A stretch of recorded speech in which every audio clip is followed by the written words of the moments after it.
नमस्कार दोस्तों, मैं हूं पवन कुमार। आज आपको बताऊंगा कि आप अपने डैमेज कॉटेज को दोबारा रीयूज कैसे कर सकते हो। तो ये सब जानने के लिए आप मेरे साथ बने रहिए। सबसे पहले दोस्तों, आपको क्या करना है कि अपना कॉटेज जो है बगल से खोलना है। बहुत ही ईजिली है। आप कोई भी कॉटेज आसानी से, खासकर ये कैनून का है, कैनून इंकजेट का प्रिज्मा। तो ये मैं आपको बताऊंगा कैसे आप रीयूज कर सकते हो। तो इसके लिए क्या करना है, पहले आप इस तरीके से उस कॉटेज को खोलिए और उस इसके अंदर हमारा जो हमारा स्याही को सोखता है, स्याही रखता है इसके अंदर, इसको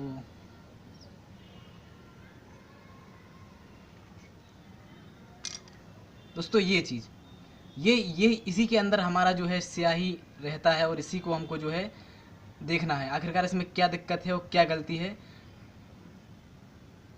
इसको सबसे पहले आपको क्या करना है, इसके जितनी भी इसके अंदर पुरानी स्याही थी उसको पहले आपको निचोड़ देना है। बहुत कायदे से आपको निचोड़ देना है। मैं इसको निचोड़ चुका हूँ, पहले ही निचोड़ चुका हूँ, इसलिए मैं आप लोगों को बता दे रहा हूँ, निचोड़ चुका हूँ मैं पहले ही। तो अब आपको क्या करना है कि इसको जो है रख दीजिए, दूसरी साइड से रख दीजिए।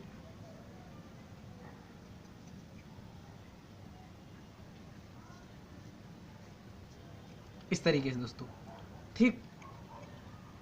अब आपको क्या करना है, अब इसके बाद आपको क्या करना है, लगा देना है। आप इसका ढक्कन जो है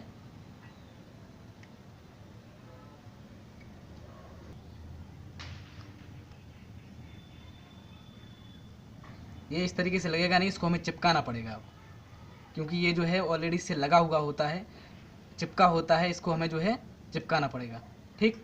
इसको चिपकाने के बाद हम इसमें स्याही भर देंगे। ये हमारा बगल से एक होल है छोटा सा, जिसको हम इंजेक्शन से स्याही भरेंगे। इस तरीके लगाने के बाद हम इसमें क्या करेंगे, स्याही भर देंगे। ध्यान रखना, इसको खोलने से पहले इसके जो नोजल हैं दोस्तों, इनको बहुत अच्छे से कवर कर लेना, क्योंकि अगर ये डैमेज हो जाएंगे तो फिर रीयूज नहीं हो सकता किसी प्रकार से। चलिए अब आगे बंद कर दो। अब इसको हमें क्या करना है कि इसमें हम स्याही भरेंगे, इंक डालेंगे ब्लैक कलर की, जो कि आप देख रहे हैं किस प्रकार से हम इंक भरते हैं इसमें।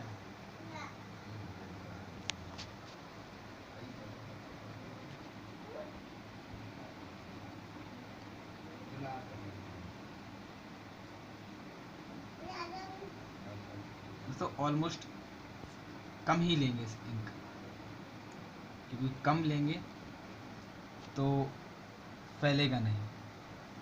क्योंकि पुराना हमारा जो अंदर का मटेरियल है वो कितना सोख पा रहा है इंक को, ये इम्पोर्टेंट है।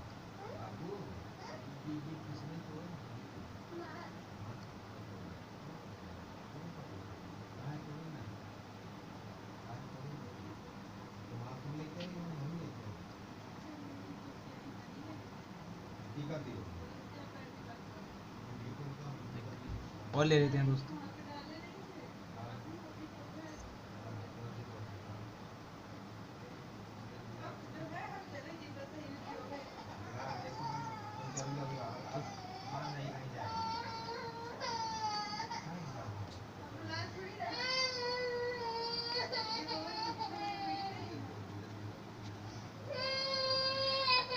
ये दोस्तों इतना पर्याप्त है। अब हम क्या करेंगे, इसको खींच लेंगे नोजल हमारा।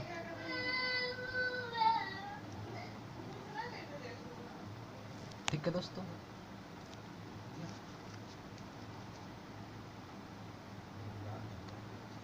अब हम इसको जो है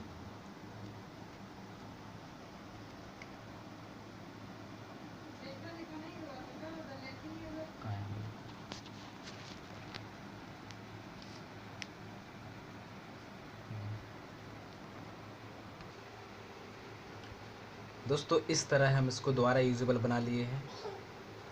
इस तरीके से आप देख रहे हो, ये टैप हम लोग सपोर्टिंग के लिए लगा दिए हैं इसको, ताकि जो है अगर फेविक्विक हमारी डिसमैच हो जाए तो खिंचे ना, हमारा जो ऊपर वाला जो कवर है हमारा खिंचे ना, इसलिए हम इसको ये लगा दिए हैं। अब हमें सबसे ज़्यादा बारीकियाँ देखनी है नोजल पर। नोजल पर ये हमारा जो नीचे का नोजल है आप लोग देख रहे हो, इसको कॉटन के कपड़े से बहुत सावधानी से हम लोग जो है साफ़ कर देंगे। बहुत ही सावधानी से करेंगे इसको, क्योंकि यही मेन होता है। अगर इसमें थोड़ी सी भी डिस्टर्बेंस आ गया तो हमारा कॉटेज काम नहीं करेगा।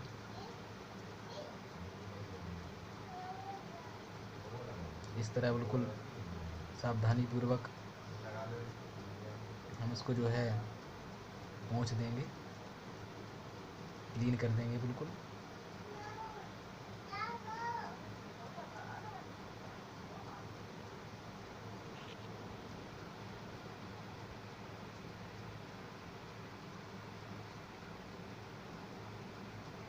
जी हाँ दोस्तों, ये देखिए तैयार हो गया हमारा कॉटेज फिर से प्रिंट करने के लिए।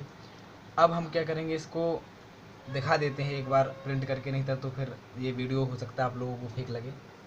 कुछ इस प्रकार है। हाँ।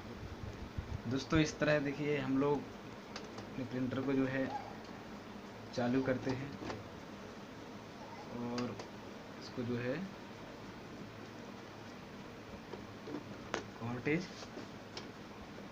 फिक्स कर देते हैं। ये देखिए दोस्तों वही कॉटेज है, ये देख लीजिए दोस्तों वही कॉटेज है जिसमें टैप लगा हुआ है। ये आप लोगों को इसलिए बता दे रहे हैं ताकि आप लोग ये ना समझो कहीं दूसरा कॉटेज लगा दिया हो। देख लीजिए, देख लीजिए।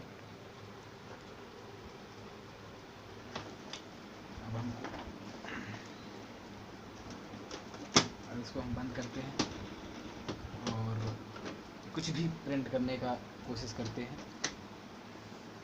लगा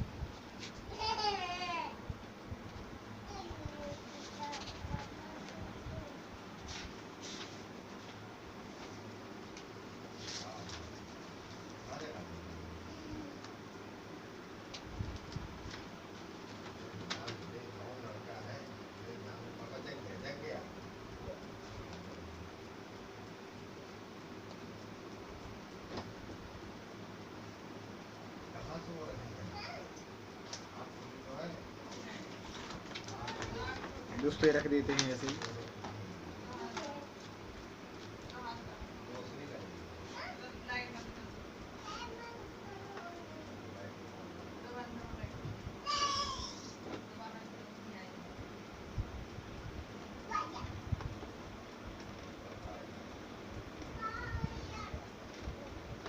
ये थोड़ा बैलेंस्ड होने में थोड़ा टाइम लेगा।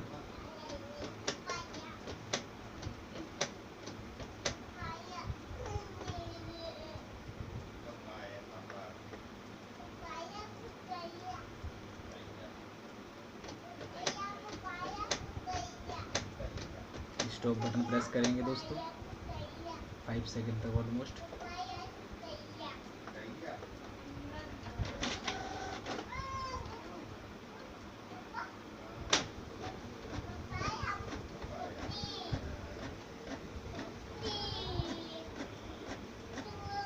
ये देखिए दोस्तों, ये हमारा प्रिंटर जो है दोबारा काम करने के लिए तैयार हो गया है।